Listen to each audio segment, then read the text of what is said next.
Hello friends, இந்த வீடியோவில் நம்ம என்ன பார்க்க போகிறோம் அப்படின்னாக்கா TN dead 2025 maths paper 1 model question paper 1 தான் பார்க்க போகிறோம். கொஷின்ஸ் பாருங்கள். ஃபஸ்ட் கொஷின் பாருங்கள். ஒரு பெரிய எக்ஸ்பிரஷன் கொடுத்துருக்காங்க. இதில் நிறைய ஆப்ரேஷன்ஸ் வந்து கொடுத்துருக்காங்க. மல்டிப்ளிகேஷன், டிவிஷன், அடிஷன், பவர், இது எல்லாமே கொடுத்துருக்காங்க இல்லையா. எப்போவுமே நம்ம வந்து முதல்ல இந்த ரூலை ஞாபகம் வச்சுக்கணும். அதாவது போர்ட் மாஸ் BODMAS இந்த ரூலை வந்து நம்ம ஞாபகத்தில் வச்சுக்கணும்.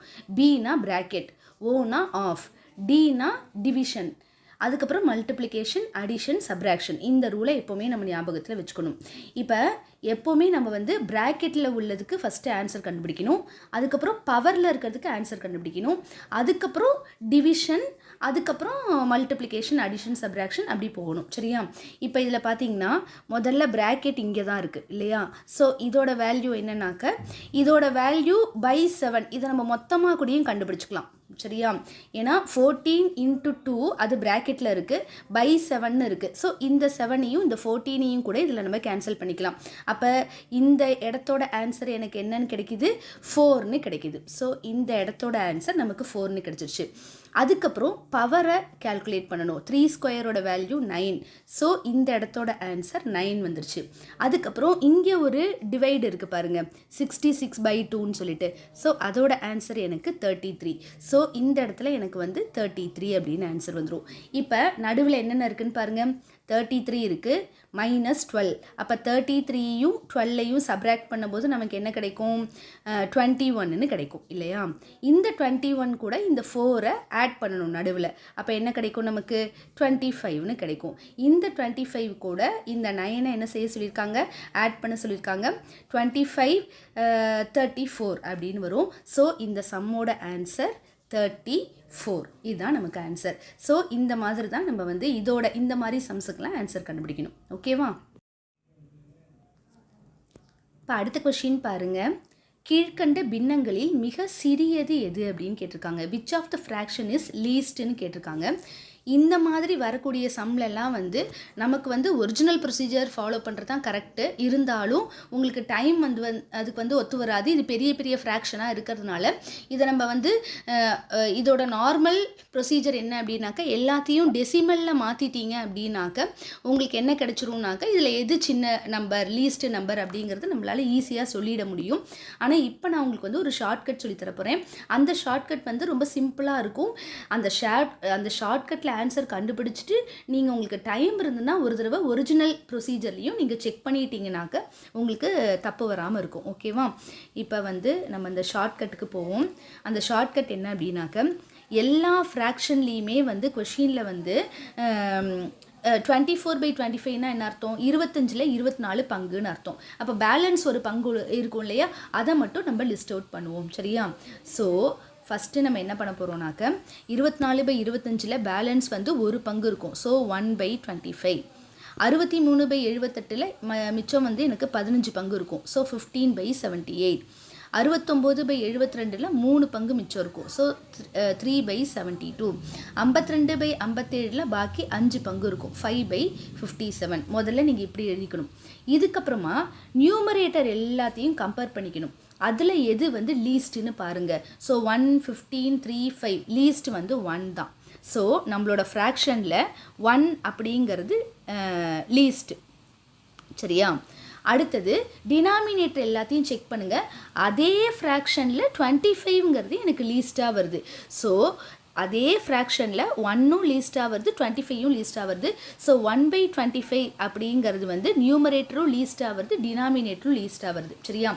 அதே மாதிரி நியூமரேட்டர்லாம் கம்பேர் பண்ணுங்கள். எது கிரேட்டஸ்ட்டுன்னு பாருங்கள். 15 அப்படிங்கிறது கிரேட்டஸ்ட்டு. சரியா? 15ங்கிறது கிரேட்டஸ்ட்டு. அதே டினாமினேட்டரில் பார்த்தீங்கன்னாக்கா 78. அதே ஃப்ராக்ஷனில் 15ம் கிரேட்டஸ்ட்டாக வருது, 78ம் எனக்கு கிரேட்டஸ்ட்டாக வருது. சரியா? ஸோ நியூமரேட்டரும் டினாமினேட்டரும் ஒரே ஃப்ராக்ஷனில் கிரேட்டஸ்ட்டுன்னு வருது பாருங்கள். அதே மாதிரி நியூமரேட்டரும் டினாமினேட்டரும் ஒரே ஃப்ராக்ஷனில் லீஸ்ட்டுன்னு வருது. இப்போ கிரேட்டஸ்ட்டுன்னு வர அந்த ஃப்ராக்ஷன் தான் நமக்கு லீஸ்ட் ஃப்ராக்ஷன். சரியா? லீஸ்ட்டுன்னு வருது பார்த்தீங்களா, அந்த ஃப்ராக்ஷன் தான் கிரேட்டஸ்ட் ஃப்ராக்ஷன். ஸோ இந்த 4 ஃப்ராக்ஷனில் வந்து லீஸ்ட் ஃப்ராக்ஷன் எதுனாக்க நியூமரேட்டரும் கிரேட்டர் டினாமினேட்டரும் கிரேட்டர்னு வருது பார்த்தீங்களா, அதுதான் நமக்கு லீஸ்ட் ஃப்ராக்ஷன். ஸோ 63/78 தான் லீஸ்ட். இதே 1/25 ரெண்டுமே வந்து லீஸ்ட்டுன்னு வருது பார்த்தீங்களா, ஸோ இதுதான் நமக்கு கிரேட்டர் ஃப்ராக்ஷன். ஸோ இதே சம்மில் லீஸ்ட்டுன்னு கேட்கலாம், கிரேட்டஸ்ட்டுன்னு கேட்கலாம் இல்லையா. அப்போ கிரேட்டஸ்ட் ஃப்ராக்ஷன் என்னன்னு கேட்டால் 24/25. இது வந்து உங்களுக்கு ஒரு ஷார்ட்கட் மெத்தட் தான், நீங்கள் சீக்கிரமாக டைம் சேவ் பண்ணி போடுறதுக்கு தான். இது நீங்கள் போட்டு முடிச்சுட்டு ஒரு வாட்டி நீங்கள் ஆன்சர் நம்ம டெசிமலில் கன்வெர்ட் பண்ணி செக் பண்ணுறது வந்து உங்களுக்கு பெஸ்ட்டாக இருக்கும். ஓகேவா? அடுத்த கொஸ்டின் பாருங்கள். 7 × 8 உடன் எதை கூட்டினால் 7 × 9 கிடைக்கும்? இது நமக்கு சாதாரண சம் தான். 7 8s are நமக்கு 56ன்னு வரும், 7 9s are 63ன்னு வரும். ஸோ 56ஓட எதை ஆட் பண்ணோன்னா 63 வரும்னு கேட்டிருக்காங்க. ஸோ 7ஐ ஆட் பண்ணால் தான் நமக்கு 63 வரும். ஓகேவா? அடுத்த கொஸ்டின் பாருங்கள். a = 2 b = 3 எனில் a + b the whole square minus a square minus b square இதோட வேல்யூ என்ன அப்படின்னு கேட்டிருக்காங்க. if a = 2 b = 3 then the value of the expression கொடுத்து கேட்டிருக்காங்க. இது நீங்கள் அப்படியே சப்ஸ்டியூட் பண்ணாலே நமக்கு வந்துடும். a இருக்கிற இடத்துல 2வும் b இருக்கிற இடத்துல 3யும் கொடுத்தோம் அப்படின்னு சொன்னால் நமக்கு என்ன வரும்? 2 + 3 the whole square அப்படின்னு வந்துடும். அதுக்கப்புறம் மைனஸ் a ஸ்கொயர்னா என்ன வரும்? 2 ஸ்கொயர் மைனஸ் b ஸ்கொயர்னா என்ன வரும்? 3 ஸ்கொயர். அப்படியே சப்ஸ்டியூட் பண்ணாலே வேல்யூ கிடச்சிரும். அப்போ எப்போவுமே நமக்கு வந்து இப்படி ஹோல் ஸ்கொயர்லாம் வரும்போது ப்ராக்கெட்டோட ஆன்சரை கண்டுபிடிச்சிட்டு தான் ஸ்கொயர் பண்ணணும். ஸோ 2 + 3 5 5 ஸ்கொயர் 25 அப்படின்னு வந்துடும். மைனஸ் 2 ஸ்கொயர் 4 3 ஸ்கொயர் வந்து 9. அப்போ 4 - 9 அப்படிங்கும்போது சின்ன நம்பர்லேருந்து பெரிய நம்பர் சப்ராக்ட் பண்ணும்போது ஒரு மைனஸ் வரும். ஸோ 4 - 9ங்கிறது -5, முன்னாடி ஒரு மைனஸ் இருக்குது. ஸோ +5 அப்படின்னு வந்துடும். ஸோ 25 + 5 நமக்கு 30 தான் இந்த சம்மோட ஆன்சர்.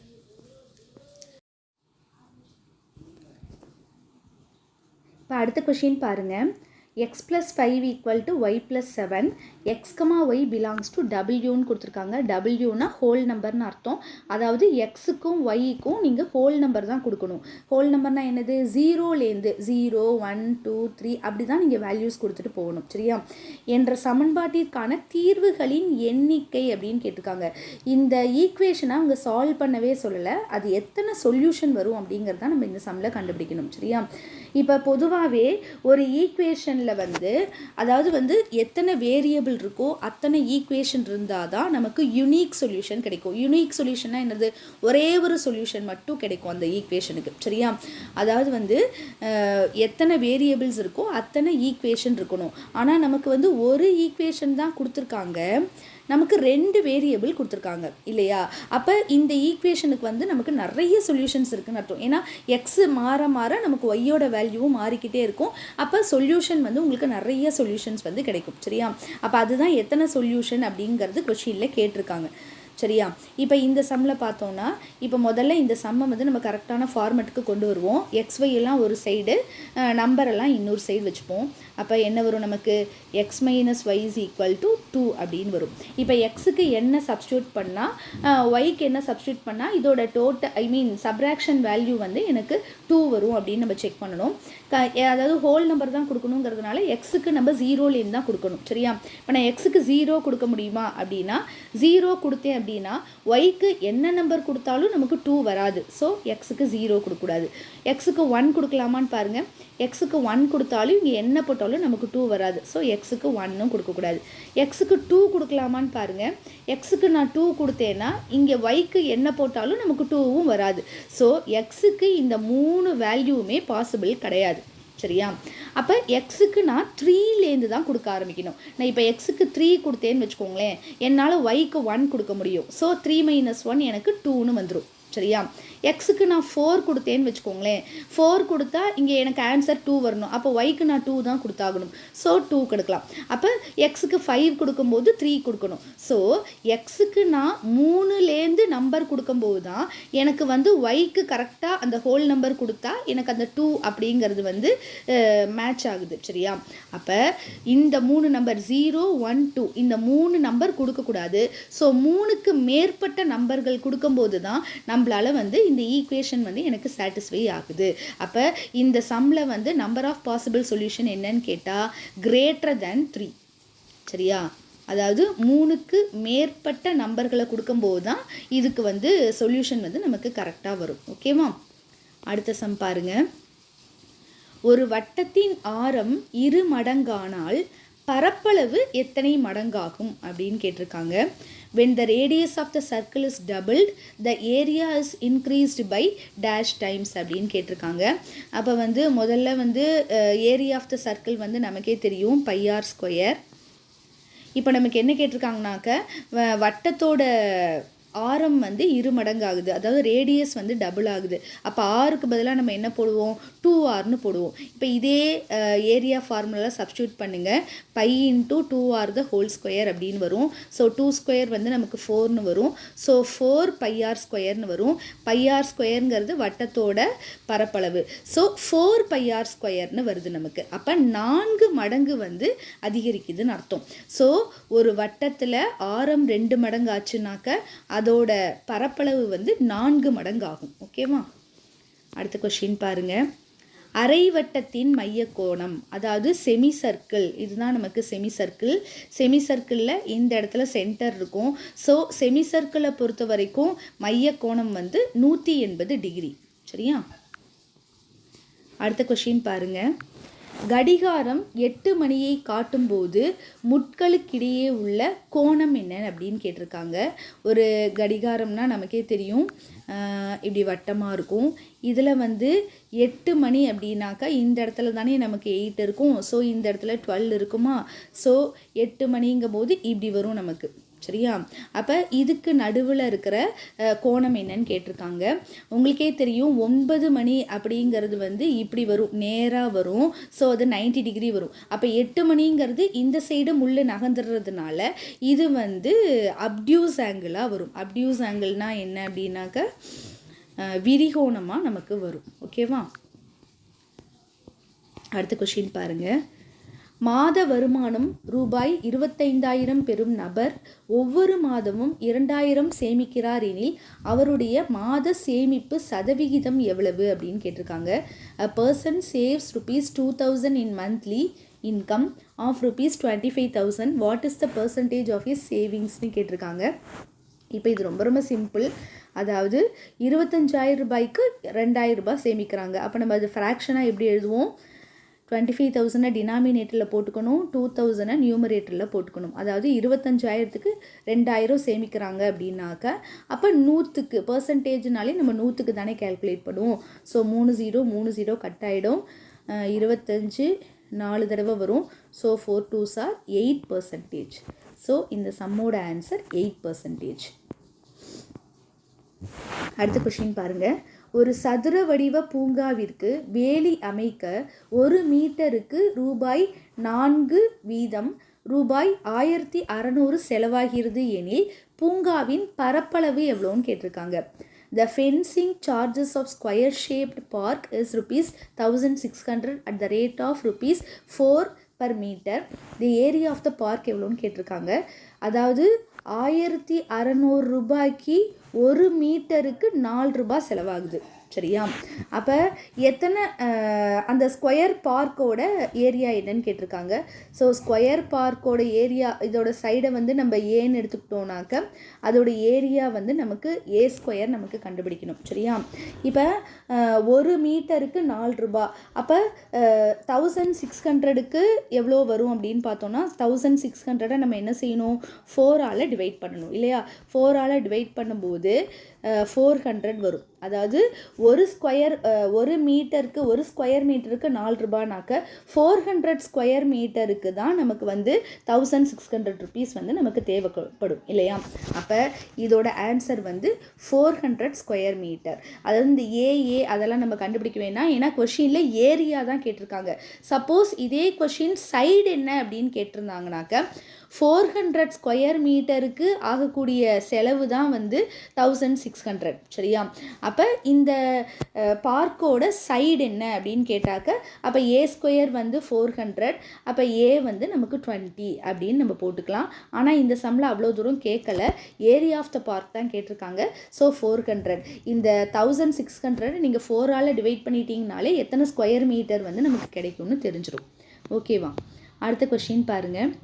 கொடுக்கப்பட்டுள்ள சதுரத்தின் பரப்பளவு 100 மீட்டர் ஸ்கொயர் எனில் நிழலிடப்பட்ட பகுதியின் பரப்பு அப்படின்னு கேட்டிருக்காங்க. அதாவது area of the given square is 100 metre square, then the area of the shaded portion என்னன்னு கேட்டிருக்காங்க.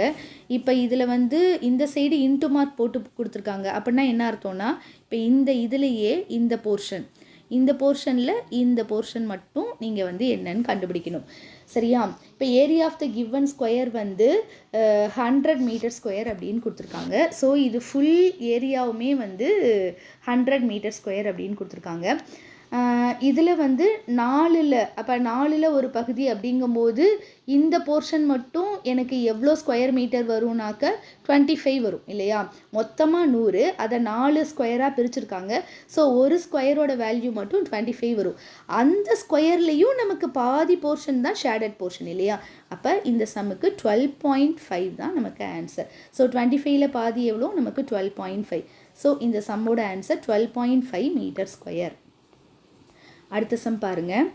ஒரு அரைவட்டத்தின் சுற்றளவு 36 சென்டிமீட்டர், அதன் விட்டம் எவ்வளோ அப்படின்னு கேட்டிருக்காங்க. The perimeter of the semicircle is 36 centimetre, diameter என்ன அப்படின்னு கேட்டிருக்காங்க. அதாவது வந்து பெரிமீட்டர் அப்படின்னு பார்த்தோன்னாக்க பெரிமீட்டர் ஆஃப் த செமிசர்க்கிள் ஒரு ஃபார்முலா இருக்குது.